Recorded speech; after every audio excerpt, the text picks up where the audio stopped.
नमस्ते दोस्तों, कैसे हैं आप सब। आज का वीडियो थोड़ा हट के होने वाला है। आपने नोटिस किया होगा कि टॉक्सिसिटी, नार्सिसिज्म ऐसे ट्रेट्स के बारे में मोस्टली वेस्टर्न लोग ही बात करते हैं, उनके साइकोलॉजिस्ट ही बात करते हैं। इनके बारे में हमारे देश में बहुत कम बात की जाती है, एज इफ हमारी फैमिलीज बहुत परफेक्ट हैं, क्योंकि हम साथ साथ है मोड में रहते हैं और हम लोग बड़ा प्यार करते हैं। हमारे यहाँ पे माँ बाप भी बहुत सेक्रीफाइस करते हैं। हम लोग एक्चुअली माँ बाप को तो भगवान का ही दर्जा दे देते हैं। बट क्या ये इतना ही खूबसूरत है जितना पिक्चरों में दिखता है, या फिर हम लोग खुद भी जो प्रिटेंड करते हैं दुनिया में कि हम बहुत ज़्यादा क्लोज नेट फैमिली हैं, क्या एक्चुअली हम लोग टॉक्सिसिटी से दूर हैं? पहले इस सवाल का आप मुझे जवाब देंगे, उसके बाद वीडियो आगे देखेंगे। क्या आपको लगता है कि हम इतने ही ज़्यादा परफेक्ट फैमिली सिचुएशन से आते हैं? मुझे बताइए, हाँ या ना। ज़्यादा लंबा कमेंट टाइप मत करो, येस और नो में मुझे बता दो कि क्या इतना परफेक्ट है। अगर है तो all the best to you, you are very lucky. अगर नहीं तो अब वीडियो को आगे कंटिन्यू करते हैं। मैं वीडियो को बहुत लंबा नहीं करना चाहती, तो मैं ना आपके साथ दो मेजर ऐसी प्रॉब्लम शेयर करने वाली हूँ। इंडियन टॉक्सिक फैमिलीज कह लीजिए, या बहुत ज़्यादा केओटिक फैमिलीज में कहूँगी, प्रॉब्लमैटिक फैमिलीज में कहूँगी। और इस टॉपिक को लाने का रीज़न ये है कि एक पैटर्न है जो चलता जा रहा है जनरेशन आफ्टर जनरेशन, जिसको अभी हमको ब्रेक करने की ज़रूरत है, ताकि हम आज से 20, 25, 30 साल बाद वहीं ना खड़े हों जहां हमारे माँ बाप खड़े हैं।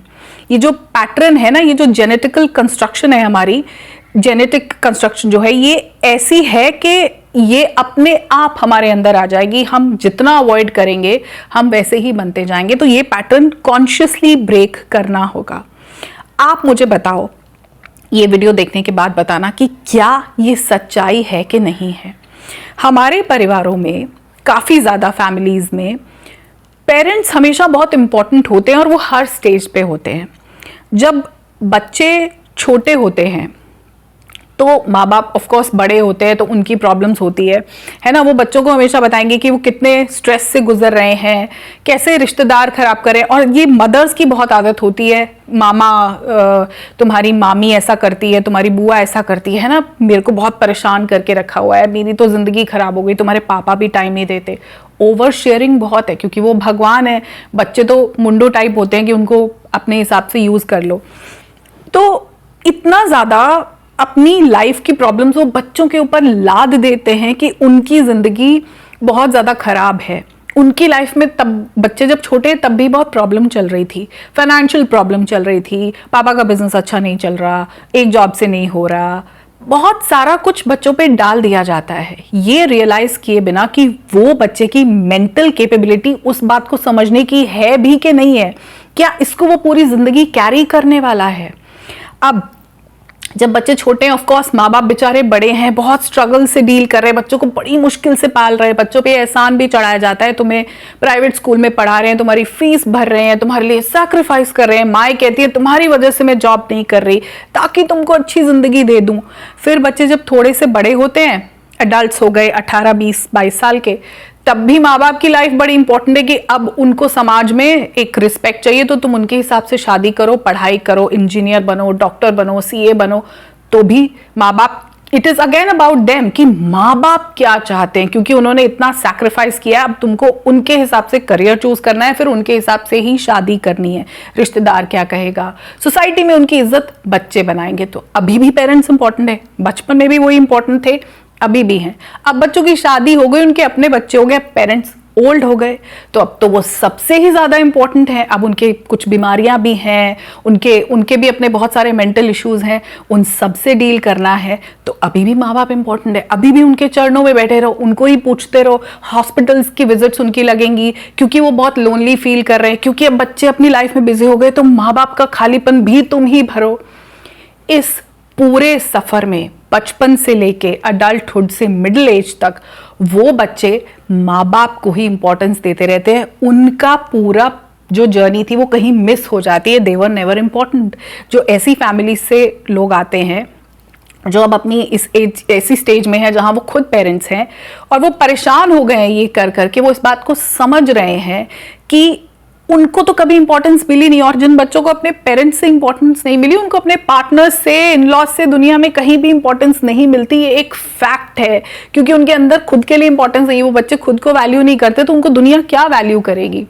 तो ये एक पैटर्न उनकी जिंदगी में चल रहा है। ये समझ ही आपको तब आता है जब आप हिट करते हो ना एक ऐसी स्टेज जब यू आर डन, कि मतलब हमेशा इट इज अबाउट यू। उन बच्चों के जब वो इस स्टेज में आ गए, जब वो खुद पेरेंट है, कोई समझने वाला नहीं है कि वो किससे गुजर रहे हैं। उनको भी सेम स्ट्रगल है, बच्चों को पालना, फाइनेंसेस मैनेज करना, वो इसी दर्द के साथ गुजर रहे, लेकिन उनकी प्रॉब्लम समझने वाला कोई नहीं है। अब पेरेंट्स की ओल्ड एज इंपॉर्टेंट है, उन बच्चों के दुख, उन बच्चों के स्ट्रेस, उन बच्चों के डिप्रेशन कोई हैंडल नहीं कर रहा। वो अकेले डील कर रहे हैं और ऐसी वीडियोस देख रहे हैं ऑफ कोर्स। और इतनी रियल बातें आपको कोई नहीं बताता। तो अगर आपको ये टच कर रही हैं दिल पर ये बातें जो मैं बोल रही हूँ, प्लीज़ इस वीडियो को एक लाइक कर देना, चैनल को सब्सक्राइब कर देना। मैं आती रहूँगी ऐसे बहुत रियल ओरिजिनल वीडियोस आपके सामने लेके, और ऐसे फ्रेंड्स से भी शेयर कर देना जो इस वक्त अपनी लाइफ के बहुत टफ स्टेज से गुजर रहे हैं। तो आपके दुख का कारण आपके वो पेरेंट्स हैं जिनकी इंपॉर्टेंस खत्म ही नहीं हो रही। आप जब उनके पास जाते हो ना बताने की मुझे बहुत एंग्जाइटी, तुम लोग कहाँ से ड्रामे करते रहते हो, हम तो कभी ऐसे नहीं थे, हमने तो देखो बच्चे बड़े आराम से पाले थे, हम तो ऐसे नहीं, तुम लोग पता नहीं कहाँ से सीख सीख के आ जाते हो। आपकी बात को इंपॉर्टेंस नहीं मिलती। ये एक बहुत बड़ी प्रॉब्लम है इंडियन फैमिली सिस्टम की, बहुत बड़ी। बट ऑफ कोर्स इसके बारे में बात कोई नहीं करता। अब मैं दूसरा रीजन आपको बताती हूँ। इंडियन पेरेंट्स एज कपल, उनके बीच में कोई बॉन्ड होता ही नहीं है।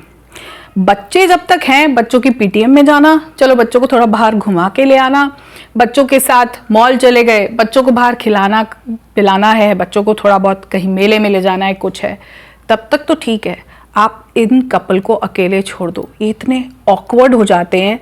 इनको रेस्टोरेंट जाना तो खैर बहुत दूर की बात है, जाते ही नहीं है, ना कोई रेस्टोरेंट जाते हैं ना कोई मूवी देखते हैं, सिर्फ बच्चों के सहारे इनकी जिंदगी चल रही है। बच्चे एक स्टेज के बाद इनकी बैसाखी बन जाते हैं, इनके क्रचेस बन जाते हैं, बच्चों के बिना नहीं चल सकते। ऐसे वाले ही पेरेंट्स बहुत ज़्यादा बच्चों का स्ट्रेस का कारण बनते हैं, जिन्होंने आपस में बॉन्डिंग बनाई ही नहीं। अब यही लूप आगे भी चल रहा है नेक्स्ट जनरेशन ने, क्योंकि एक अच्छी बॉन्ड नहीं देखी थी कपल के बीच में, तो वो भी शादी जो करके बैठे अरेंज मैरिज, वो भी उतने ही ऑकवर्ड कपल है। वो भी, उनके बच्चे भी उनका सहारा बनते हैं, आपस में कुछ नहीं, बुढ़ापा आते तक एक दूसरे की शक्ल भी नहीं देख सकते। तो फिर बच्चों से, तुम टाइम नहीं देते, तुम हमें नहीं पूछते, हमने तुम्हारे लिए इतना किया, हमने तुम्हारे लिए सैक्रिफाइस किया, तुमको तो हमारी कोई परवाह नहीं है, तुम तो अपनी दुनिया में मस्त हो, हमने तुम्हें पाला था। माँ बाप, फिर वो व्हाट्सएप पे मैसेज जो शेयर होते हैं बागबान टाइप्स, ओ हो इतने भारी भारी भरकम, माँ बाप को कभी बुरा मत कहना, माँ बाप भगवान है। वो बच्चे सेम चीजें कर रहे हैं। इस वीडियो को बनाने का मकसद ये है कि हम लेडीज, स्पेशली लेडीज, वहीं पे ना खड़ी हो जाएं जहां हमारी माँ, हमारी सास, हमारी बुआ, हमारे और रिश्तेदार खड़े हुए हैं। जिस मोड़ पे वो हैं, जितना दुख, आप देखो उनका मुंह भी लटक गया, मतलब स्माइली नहीं, वो फ्राउनी हो गई हैं, क्योंकि वो इसी प्रोसेस से गुजरी हैं जहां से आप गुजर रहे हैं। उनके अंदर भी वही एंग्जाइटी थी, उनके पास भी वही सारे ट्रॉमास थे। फर्क ये होगा कि आप इन ट्रॉमास को एड्रेस करोगे और अपनी हैप्पीनेस के लिए काम करोगे। ये पैटर्न ब्रेक करना है। इस वीडियो को प्लीज जितना स्प्रेड कर सकते हो करो, उन लोगों तक पहुंचाओ जो इस वक्त बहुत दुख से गुजर रहे हैं, क्योंकि पिछली जनरेशन की लेडीज ने ये नहीं किया, तो हमारी तो और भी ज्यादा जिम्मेदारी बनती है कि हम इस चीज को लोगों के सामने लाएं और ऐसी बातों के साथ में हम अपनी सेल्फ इंप्रूवमेंट जर्नी पे लगे, ताकि जब हम 25-30 साल के बाद अपने सीनियर सिटीजनशिप वाले मोड़ पे पहुंचे तो हम दुखी नहीं हो, हम अपने आप में कंप्लीट हो, हमारे पार्टनर के साथ इतना अजीब सा बॉन्ड नहीं हो कि हम अकेले बैठे तो बहुत अजीब अजीब सा अंदर से फील करें, बिटरनेस नहीं हो, नफरत नहीं हो, उनके बीच में कोई प्यार नहीं है। और जब एक पेरेंट चला जाता है तो दूसरा पेरेंट ऐसे दिखाता है जैसे उसकी दुनिया तो बिल्कुल खाली हो गई, जबकि हम एज चिल्ड्रन जानते हैं कि साथ रहते हुए उनकी कितनी ऑकवर्ड बॉन्डिंग थी। बेसिकली आप ऑफेंड नहीं होना, जो भी मैं बोल रही हूँ मैं बात बहुत रियल बोलती हूँ, अगर आप उसको समझोगे उसके पीछे के इमोशन को, तो आप जानते हो कि ठीक है कुछ चीजें हार्श हो सकती है बट सच है। इसका खामियाजा बच्चे बहुत बुरी तरह से भुगतते हैं। अब यहाँ बच्चे 40, 45, 50 साल के हैं, माँ बाप जो 70, 75, 80 साल के, उनको ये बात नहीं समझ आ रही, उनको आप बदल नहीं सकते, लेकिन अपने बच्चों के लिए आप सेम ऐसे दुखी, हमेशा टॉक्सिक और बिटर पेरेंट्स ना बनो। इस वजह से हमको ये पैटर्न ब्रेक करना है। आप मुझे बताओगे कि क्या ये दो चीज़ें आपने भी ऑब्जर्व की है। एक ये कि इम्पॉर्टेंट हमेशा पेरेंट्स ही थे, आप जब आज वही पेरेंट वाली स्टेज पे हो, आपकी कोई इंपॉर्टेंस नहीं है, आप बेवकूफ़ हो, ड्रामे करते हो, पता नहीं कहाँ से डिप्रेशन स्ट्रेस उठा के लाते हो, कोई मेंटल हेल्थ इश्यूज नहीं होते। और दूसरा ये कि कपल का आपस में बॉन्ड नहीं होना एक बहुत बड़ा रीज़न है हमारी टॉक्सिक फैमिली होने का। आप सिर्फ इतना कर सकते हो कि अब अपने पार्टनर के साथ एक बॉन्डिंग शुरू कर दो ताकि बच्चे ये बोझ ना उठाए। आपके खराब रिश्ते का बोझ अगर बच्चों को कल को उठाना पड़ेगा तो अगेन आप सेम पाप के भागीदार हो। जो आपके पेरेंट्स ने आपको दिया आप वही देने वाले हो। ये नहीं करना। इस पैटर्न को प्लीज ब्रेक करना होगा। यहाँ पे ब्रेक अपने आप हो जाएगा जब आप इसको एक्नॉलेज करोगे। एक्चुअली इस बारे में कोई बात नहीं करता। जब खुल के ये चीज़ें सामने आएंगी तभी तो इन पे काम किया जाएगा, तभी तो सॉल्यूशंस निकलेंगे। इसीलिए अपने ऊपर, अपनी हैप्पीनेस के ऊपर, अपनी सेल्फ इम्प्रूवमेंट के ऊपर काम करना शुरू करो। अपने आप को इतना मजबूत बना लो कि आसपास की टॉक्सिसिटी, आसपास की चीज़ें आपके मेंटल बैलेंस को कहीं भी धक्का ना लगा पाए। वो सब होगा जब आप अपनी मेंटल हेल्थ पे काम करोगे, मेडिटेशन करोगे, फिजिकल फिटनेस पे काम करोगे, वॉक करोगे, एक्सरसाइज करोगे। आप कुछ थोड़ा बहुत ऐसी लर्निंग कंटेंट कंज्यूम करोगे जहां आप सीख कर सेल्फ लर्निंग से अपने आप को बेहतर इंसान बना पाओ, कुछ स्किल्स को डेवलप करोगे और कुछ ना कुछ अपने लिए फाइनेंशियल या कोई ऐसा इनकम सोर्स अपने लिए क्रिएट करोगे कि आप अपने आप को ज़्यादा रिस्पेक्ट कर सको, ज़्यादा प्यार कर सको। प्लीज़ ये वीडियो जितना शेयर कर सको करो। ये रियल बातें हमारी सोसाइटी में स्प्रेड होनी चाहिए। तो इस नोट पे मैं इस वीडियो को एंड करती हूँ। मैं मिलूंगी आपसे अपने अगले वीडियो में। तब तक के लिए अपनी इम्प्रूवमेंट पे काम करो और खुद से बहुत ज़्यादा अनकंडीशनली प्यार करते रहो। नमस्कार।